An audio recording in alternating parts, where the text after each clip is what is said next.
Hello and welcome to this video. Today we're going to be looking at the imbalance of the knight and the bishop. So anytime a knight is traded for a bishop or a bishop is traded for a knight, we say the resulting position has the imbalance of knight versus bishop. And if everything else in the position, such as the pawn structure, the amount of material, the space, if those things are balanced, then the game's gonna become all about who can make their minor piece better than their opponent's minor piece. The game's gonna be all about trying to improve it and get to a position where your minor piece is doing much more than your opponent's. So for instance, in the position in front of you, the difference in material is that black has this dark square bishop on c8 and white has this knight on b1. All the other material in the position is the same. White has this advantage of having a kingside pawn majority, which if it pushes then it might create a passed pawn, but black has the bishop pair, which have the opportunity to guard both types of square, light and dark. So this is a very topical position. There's a lot of talk going on about what both sides should be doing in this kind of position, and moves like h3, which prepare to play g4, getting the pawns going, or playing knight to c3, b3, bishop b2. These kinds of ideas have been tried and they're still being tested out even at the GM level, the grandmaster level. So there's still a lot of things to try in this position, and the grandmasters do enjoy this position, so something for maybe you to try yourself. So back to the knight and bishop imbalance. If you have the bishop, then often what you're going to try and do is two things. You're going to firstly try and get your pawns to be coordinated with that bishop, especially if you only have one bishop. So if you have only your light square bishop around, you want to get your pawns onto the dark squares. That way your pawns will defend the dark squares and your bishop will control the light squares. The second thing you want to do with the bishop is, since you have the bishop and your opponent has the knight in these imbalanced positions, you want to try and take away advanced support points for your opponent's knight. So what that means is that anytime you see a support an outpost square or a support point, you want to try and either take it away by exchanging off those pawns, or you want to try and defend it by using your bishop, or try and you got to try and see where they're coming up and eliminate them quickly before your opponent has a chance to make use of them. So what is a support point exactly? Well, let's set up a new position. So in this position we have a knight versus bishop imbalance, and we call this square that the knight's on now a outpost square or support point. And we say this because of a couple of different reasons. First of all, it's a square which is protected, in this case by a pawn, and second of all, it's a square which black can never defend with the pawn. Black doesn't have any pawns that are on c6, on the c6 square, or the c7, e6 or e7 square, so they'll never be able to push up and control d5.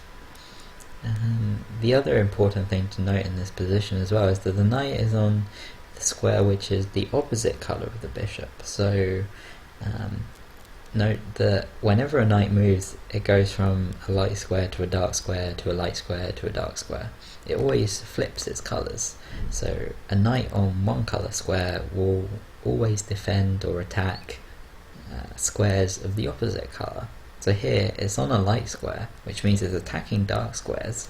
So it has the potential to attack this bishop here, and it also cannot be taken by the bishop since it's on the opposite colour square as the bishop. As hard as it tries, this bishop will never be able to take this knight. Also, we have to think about something else in this position as well. So the bishop here, it's not coordinated well with its pawns. So I mentioned earlier that if you have a bishop, one bishop left, you want to try and get it on squares which are of the opposite colour. You want to try and get your pawns to be on the opposite colour of your bishop. So here we have a dark square bishop, and we have pawns on dark squares. We have pawns on dark squares. So this bishop, it doesn't have the greatest of mobility. It cannot come out in this direction. It gets stopped by this guy. And can only really play to one of these three squares, really.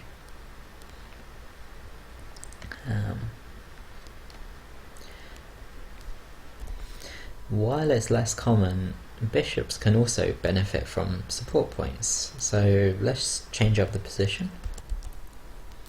So here I've just changed the light squared knight, or the white knight for a white bishop, and the black bishop for a black knight. So we still have that imbalance, but the bishop on this outpost square, it controls a lot of squares in the black position. And notice that if black takes this knight, then all of a sudden white has a pretty dangerous passed pawn, and it's hard to stop, really, because if the king tries to attack it, we can defend it, and if it tries to get undermined, we can bring the king in. So this position looks very good for white. It has a lot of potential here. So this is something that so you take your imbalance and you've translated it into something concrete. If you take the if knight takes the bishop, then you'll have a concrete advantage with a passed pawn, and a concrete advantage is an advantage that's not going to go away very easily.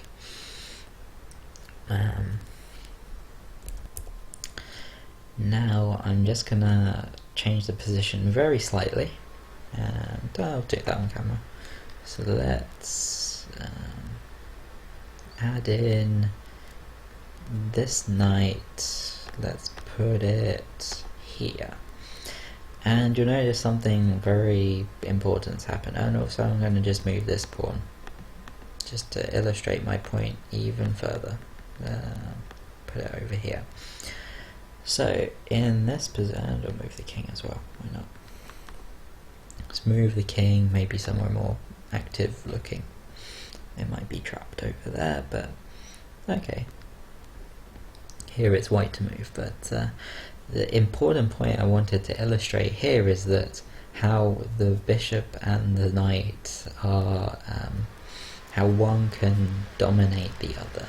So this knight here on d8, it can't move anywhere.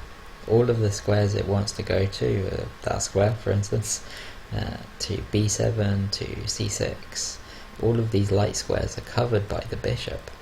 And this kind of formation happens whenever the knight and bishop are on the same file or the same rank, and there are two squares in between them.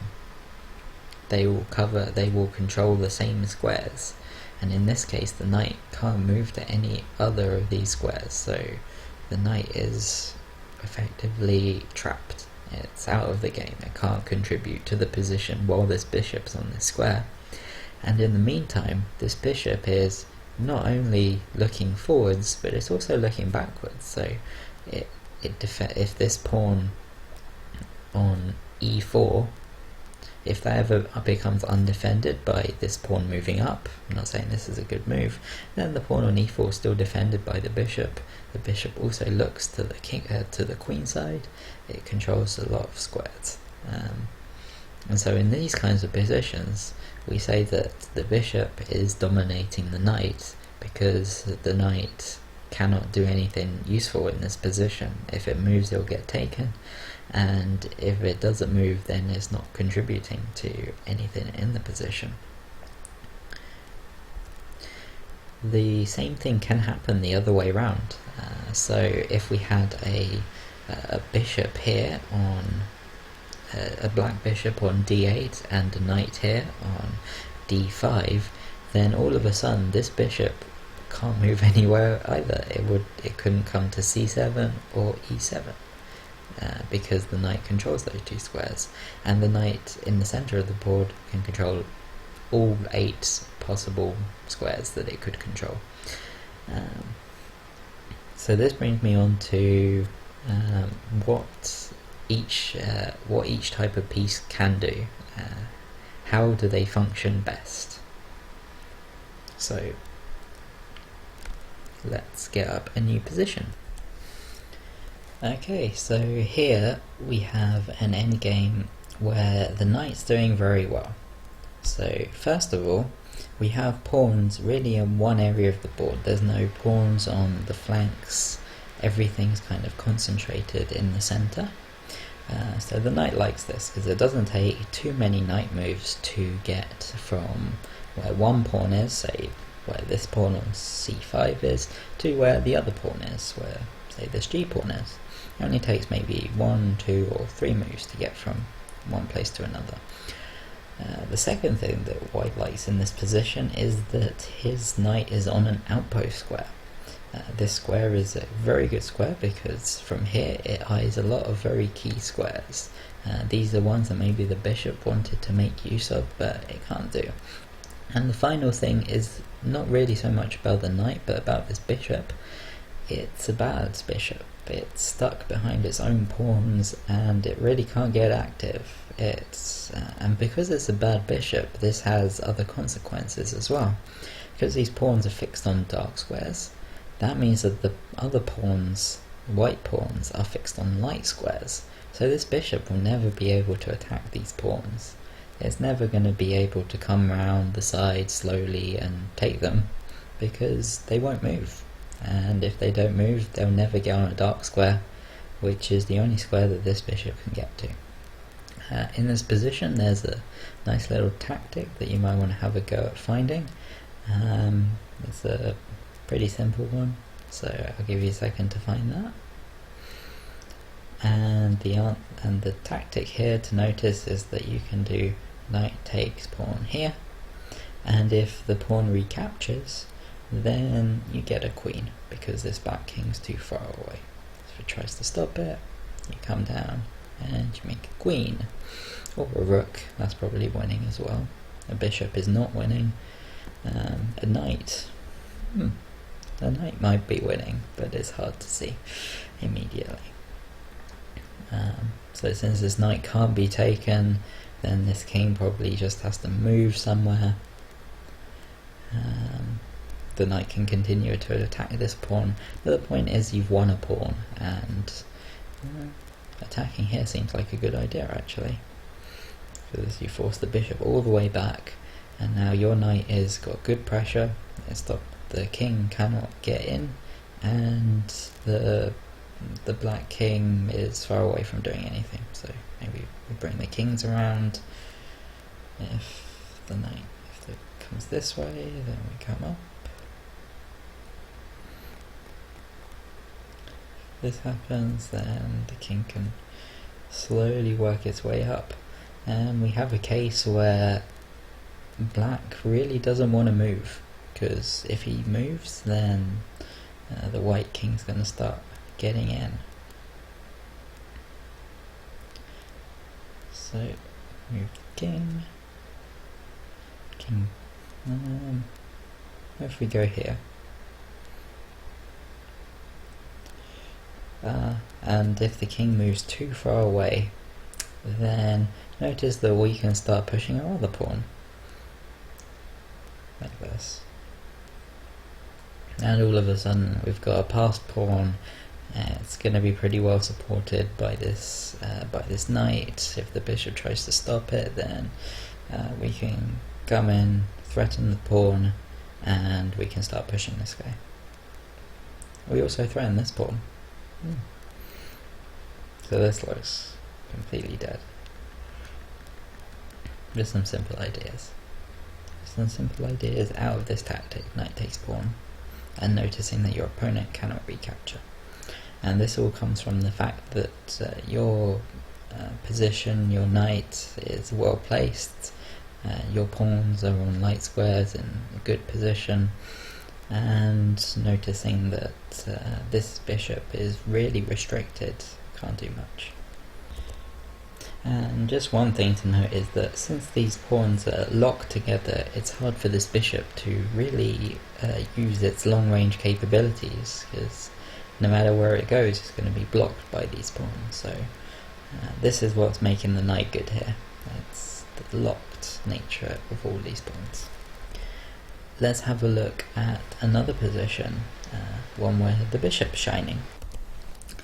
So in this position we have White's bishop doing a lot of good work here. It's stopping all 5 of these pawns. So maybe you can think about this as being a bishop which is not just worth 3 pawns, but since it's stopping 5 pawns, maybe it's worth 5 pawns here. It's doing a lot. And this black knight, on the other hand, it can't even stop this 1 pawn because it's just so far away. Notice that this bishop can stop this pawn, the bishop on b1 can stop the pawn on g7. Well, I suppose this pawn could move 2 steps, but it can stop the pawn on f6 at least. But this knight can't stop the pawn on a6, just because of that distance, and it takes a long time for him to get there. So if we try and get there with the knight, then the white pawn just pushes, and if we try and get there, then white queens. And this is losing because there's really not much that black can do to defend against the checkmates or any of the attacks that whites can do here. So for instance, you might just play bishop to safety, and if they start pushing the pawns, then, well, you could take it, and if you take it, you notice that the queen's fulfilling the role of the bishop. It's stopping all of these pawns, and the king can't get anywhere close to help. And I suppose what else could you do here? If you start pushing these pawns, the bishop will just take them, and in the meantime, white's just going to improve the position of his king and his queen to eventually scoop up all these pawns. So this is a position where you should be able to see immediately that the bishop is doing very well, because there are pawns on both sides of the board, and the black knight isn't doing very well because it's far away from where it needs to be. It needs to be over here, and even if it was over here, it'd be very difficult because the white king's not close by. Also, since we don't have any pawns that are locked together, we don't have any pawns which are one in front of the other, stopping themselves, stopping and getting in the way of each other, then this position, we can say that this position's open because it doesn't have any of those pawns. All the pawns can move, and this means that the bishop is better because it's an open position. The bishop has more scope. Also, the other important thing about this position is the fact that it's so simplified. The position doesn't have any other pieces on apart from these 2 minor pieces, so black's never going to get the opportunity to push these pawns.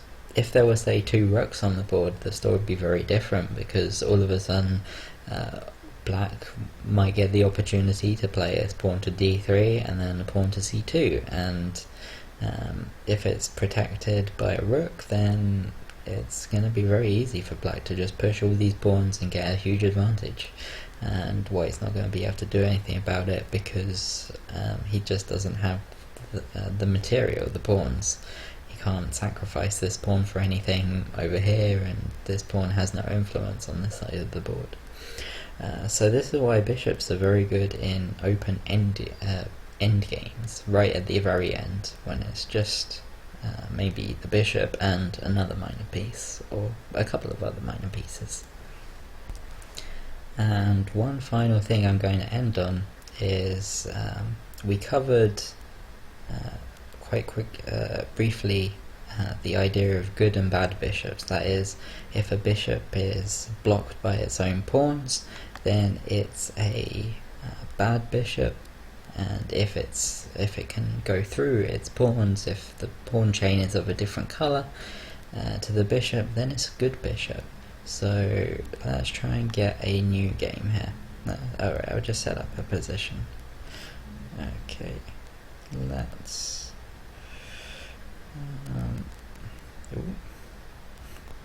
interesting, if you set up stalemate position, then Stockfish stops working. I'll be right back. Okay, so here we have the initial position, and let's have a look at this opening. So this is called the Caro-Kann. It's signalled by c6 and then d5. White has a big pawn center, and black strikes at it almost immediately. He prepares to do this on move 1 with c6. So white decides to grab some space with e5, and now black plays his bishop out to f5.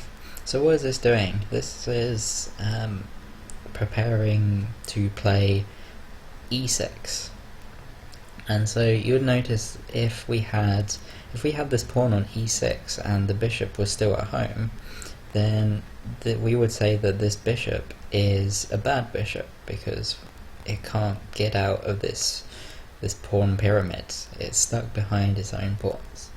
However, the story is slightly different if the bishop plays to f5.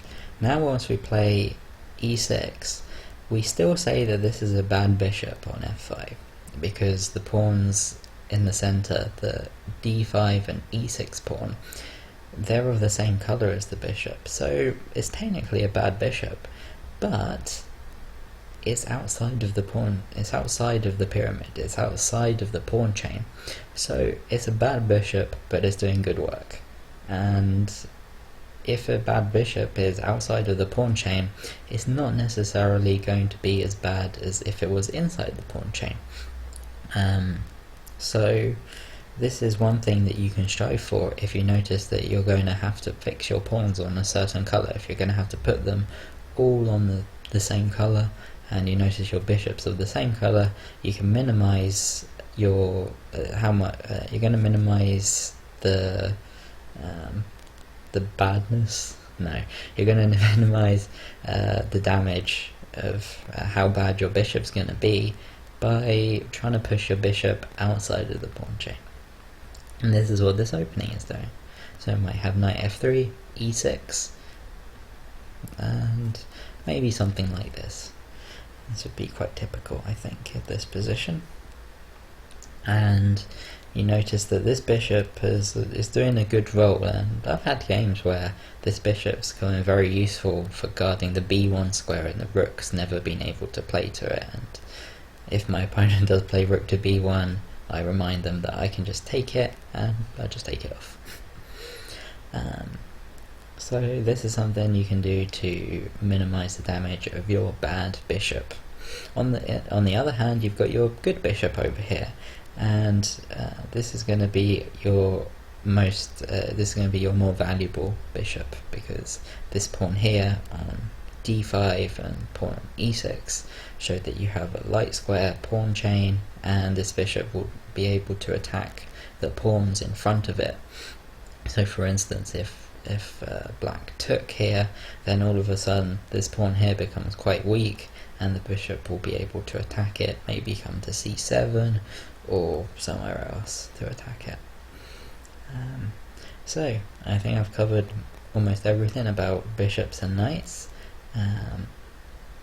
This should hopefully improve your understanding of this particular imbalance. So thank you very much for watching, and we'll see you next time.